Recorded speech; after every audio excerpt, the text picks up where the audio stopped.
with big developments from AU Health and a push to get more people vaccinated, the Augusta National Golf Club is helping out. They're providing property in the Washington Square Shopping Center as a new vaccination site for AU Health. That's where the Steinmart used to be on Washington Road, where the Second and Charles is now. It is scheduled to open up this Monday. On top of that, Augusta National and the Community Foundation for the CSRA, each donating $1 million toward AU Health's vaccination efforts. The money will help with the Washington Square Clinic and also with pop-up clinics across the area. AU Health is also working to get you vaccinated on the other side of the river. This is an exclusive look inside their new vaccination site at Aiken Tech, where they vaccinated the first people there today. Brady Trapnell live for us back on the Georgia side at the Washington Square Shopping Center. And Brady, there will be a lot more action behind you there in the next coming week.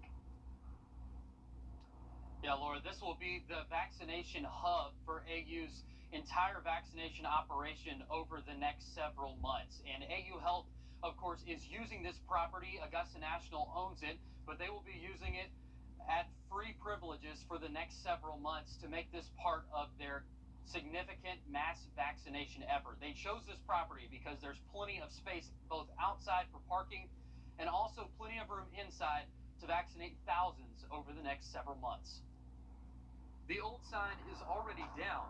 Tomorrow, the new sign will go up. It really is an ideal facility for conducting a mass vaccination like this. But AU's Chief Medical Officer, Dr. Philip Kuhl, says it wouldn't have been possible without $2 million from Augusta National and the Community Foundation. Although the vaccine may be free from the federal government, all of those other aspects are, and this donation will help to cover a lot of those expenses. AU hopes to ramp up vaccinations to thousands a day at this new location, all depending on vaccine supply.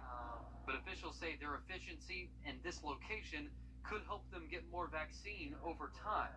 AU vaccinated its first several hundred patients in Aiken County this morning. Very excited. I'm still excited. I'm going like, we've been waiting for this a long time. 80-year-old Edna Mundy said she signed up after learning about the clinic on News 12. I think from the time I stopped outside to the time I came in the gym here, it was probably less than 20 minutes. Rob Hodgson says it took him 5 minutes to sign up, but AU says everything wasn't quite perfect. This morning, or yesterday, there was a small computer scheduling issue that opened up too many slots for today, and ultimately was going to create a poor experience. So AU moved some appointments to Friday, and anyone who signed up will still get vaccinated. Today's donation will help AU and the Department of Public Health even expand their efforts to include mobile vaccine units for those who don't have transportation. We will really only be limited by the amount of vaccine that we are able to get allocated to us. As more of these vaccination sites open, AU is stressing to everyone, please do not show up without an appointment. They are experiencing many issues with that, even at the Aiken location today. Many people showed up and didn't have an appointment, and they had to turn them away. We don't want that to happen. They're also asking everyone to please show up only just before your scheduled time. They're experiencing some folks showing up to an hour early, and that's just not necessary at this point. Okay, good advice as they try to work through the kinks and get this thing flowing smoothly. Brady, thank you. Meanwhile, the numbers remain positive at our local hospitals. University Hospital with one more patient than they had yesterday, but they stay below the 100 mark. Good news also for Doctors Hospital, 10 fewer patients than yesterday. This is the first time they've had fewer than 50 patients in the new year. No update yet from AU Health today, but they've had fewer than 80 patients for about a week now. Governor Kemp says today 1 million vaccines have now been administered in the state of Georgia. And to be clear, that means 1 million shots have been given. Some of those do include people's second doses. The official total numbers from the Department of Health have not been released yet. But another milestone today for Georgia, Governor Kemp also says by the end of the day, 500,000 seniors will have gotten their first dose. The governor says we're on the right path, but we still need more vaccine doses from the federal government.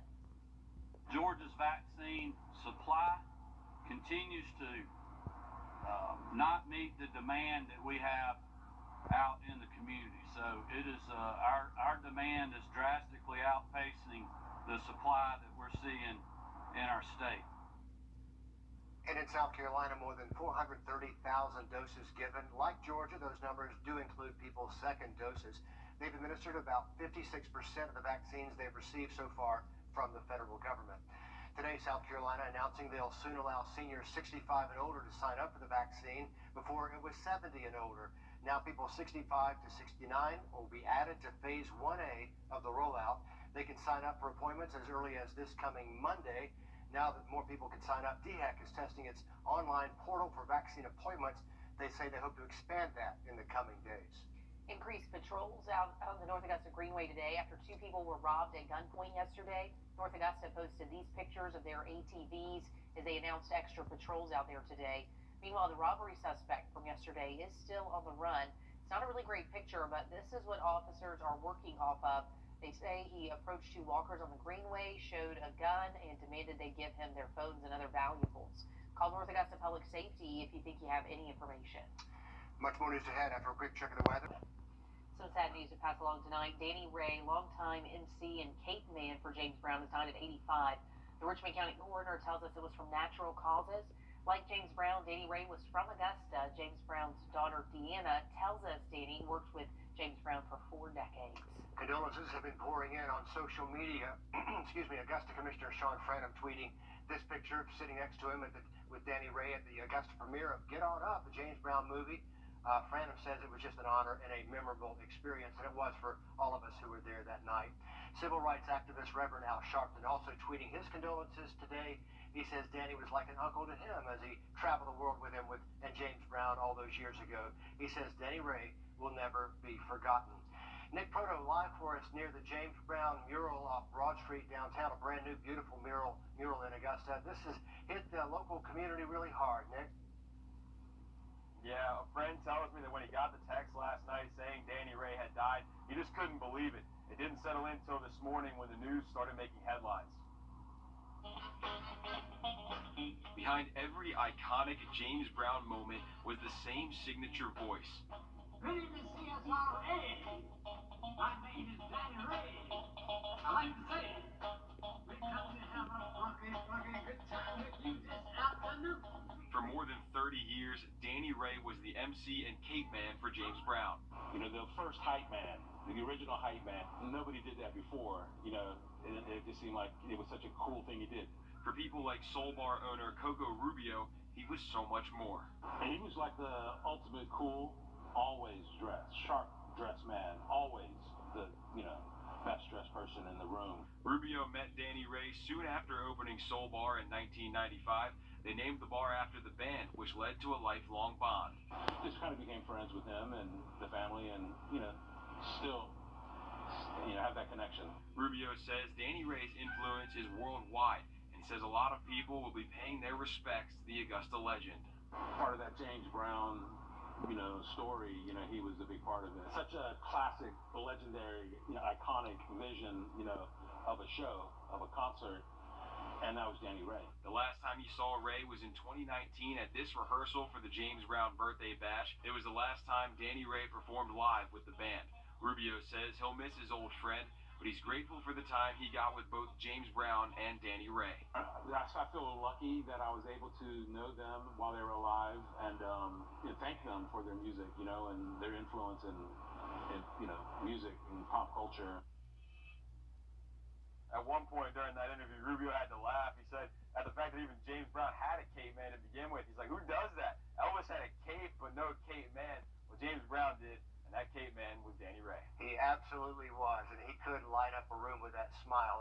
Nick, thanks very much for that. Great looking back there with Coco Rubio. But Danny Ray always seemed to have that trademark smile on his face everywhere he went. And we saw it up close here at the Augusta premiere of Get On Up. These are pictures our Meredith Anderson managed to hang on to from that premiere almost 7 years ago. Very patient man, pausing for pictures, and just loved his role in all this. I read earlier today somewhere that he was actually a bus driver way back for Lewis Bus Lines and ended up driving the bus on the James Brown tour. So he was a man of many jobs for the late, great godfather of soul. He will be missed. After an incredibly tough year, the homeless population is the highest Augusta leaders say they've ever seen. Now they're making moves to hopefully start to put a roof over their heads. Kennedy Harris shows us their plans as they navigate cold weather and the pandemic. Around 480 people lived on Augusta's streets in 2020. Now the push is on to find new solutions. We have adequate food supplies. We have blankets. We have sleeping bags, tents, but what we really need is shelter. improvements, now city leaders are working to make it happen. We're not going to get everyone off of the streets. We're not going to house everyone, but we can certainly do something. On Tuesday, the commission voted to form a task force to address homelessness in Augusta. The goal? To come up with new services and ultimately house the homeless. It's easy to write off this homeless situation as just, a bunch of people who are alcoholics and drug addicts. It's easy to say that. But it's hard to come to the table and come up with real solutions that would serve folks who literally need help and even serve folks who may fall up under this idea of alcoholism and drug addiction. With cold weather setting in and the pandemic still ongoing, Commissioner Johnson isn't wasting any time. He says the help will be here sooner rather than later. One of our initial goals that we're working very diligent to solve is extending the hours of our community centers to become warming centers. The pandemic has put a dent in how many people local shelters can serve. That's why advocates are calling for more. To address the problem of homelessness, we have to find out what houseless and unhoused populations of people need. The task force is still in the early stages, but Commissioners Johnson and Dennis Williams already started the work today. So we're coming together to weigh those ideas, that idea of resources, where to allocate them to. We're weighing those options right now. Kennedy Harris, on your side. Commissioner Johnson says the task force will have members from local social service groups, Richmond County educators, community activists, and concerned citizens, and they'll work to come up with ideas to present to commissioners to vote on. A murder suspect arrested after almost a year. This was the scene back in May of last year after 31-year-old Christine Cuttery was found dead right here at the intersection of Cathwood and Old Jackson Highway. This was back on May 4th. Deputies in Aiken County say Daquan Lee has been arrested. He is charged in Cuttery's murder. This is the third arrest in this case. Shakorian Corbett was charged 9 days after that shooting back in May. A second man, Shaquem Wright, was arrested in July. We continue going through those 8 candidates running for North Augusta. Johnson says another thing she'd love to see if elected is a senior center for North Augusta. Again, that Republican primary coming up 6 days from now. A new future could finally be in store for the old Flight property off Georgia Avenue. There was a lot of pushback when the city wanted that to be the home for the new North Augusta Fire Station. Now the station is going just down the road on Martintown Road, and a local group wants to buy that historic property. The Punch and Judy Players Group say they want to build a children's theater and a senior center there. The plan is to buy the property when the city puts it up for sale in a few months. Honoring Black History Month in downtown Augusta, this exhibit at the Municipal Building off Telfair Street honors the rich African-American history in the Garden City. Mayor Hardy Davis says they're using this time to highlight African-American culture from music to arts to civil rights. He encourages people just to drop in and visit other local museums to learn more about Augusta's rich history. Blue skies and stay dry forecast. You might have heard the new recommendation to wear 2 masks to help contain COVID. What our local experts say about that in 60 seconds. Ashley Home Store. This is home. New COVID variants are popping up in the U.S., including Georgia and South Carolina, and they're believed to be more contagious. And now some doctors recommend we wear 2 masks. Tradicia Woodard goes to our local health experts to hear what they have to say. It's part of our everyday routine, grabbing a mask before you leave home. But what about 2 masks? 1 mask in most situations probably does just fine. In crowds, it may not. Dr. Roger MacArthur is the professor of medicine at AU, and he says while single masks work, the amount of protection varies with quality. They've done studies on single masks, and some are really very good, probably better than 95%. Others more likely down at 50%, 60%.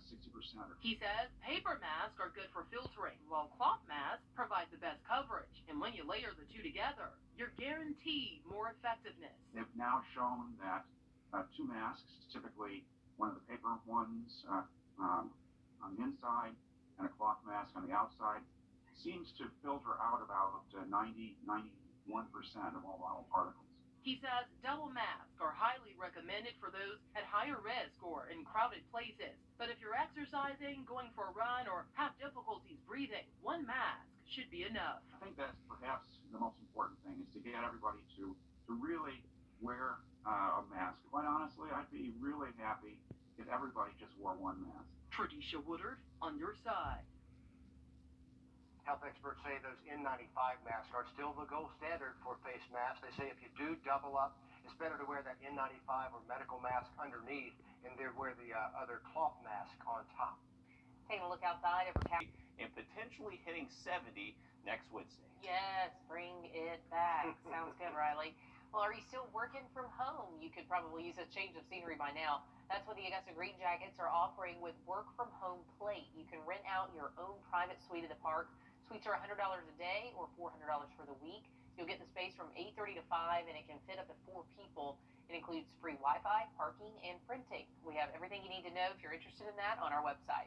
Very creative way to support our Green Jackets. Love it. Okay, a busy day with the futures of high school athletes across the area taking their next step. Mike has all the sights and sounds of signing day next in sports. On your sideline, sports brought to you by the Hawk Law Group. National Signing Day is here, and this year things are scaled back just a bit. Some schools are holding off on holding signings due to COVID. Nonetheless, still plenty of smiles to be had across the area as we celebrate National Signing Day. For the second straight year, Aquinas is sending one of their own to a service academy. Running back Darius Stone is joining the Air Force. It was never a question if Stone would choose Air Force. He's got a lengthy family history there. My dad did 20 years, my mom did 5. My brother's in the Air Force right now. So if I didn't go to a service academy, I was going to go into the military as an officer, but it's just perfect that the offer came in and then it suits me perfectly. At Aiken High, 5 Hornets signed on with Augusta United to take another route outside of JUCO to continue their athletic careers. The Hornets also boasted one Division I player, Philip Collins, who will join the Citadel. Collins will actually get to see the Bulldogs play this spring and thinks it'll help him when he gets to campus in the fall. And that's good for me, so I can see like my teammates and like potentially what they're gonna play like and how I can come in and contribute. It's always been a journey to play Division I football, so I'm happy. Three Musketeers put pen to paper Wednesday afternoon, continuing a growing trend of more scholarships being offered at Richmond Academy. Last year, it was the Dorsey and Davis twins that got attention, and the signees believe that attention helped them as well.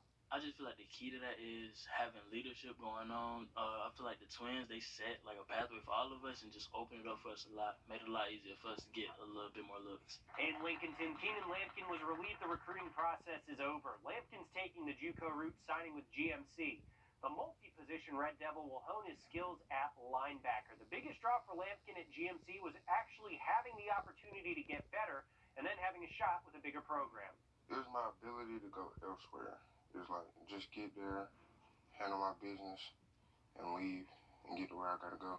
We'll have a few more signings later tonight and through the week. Congratulations to all. Here's a look at those projected rate totals for the Raiders.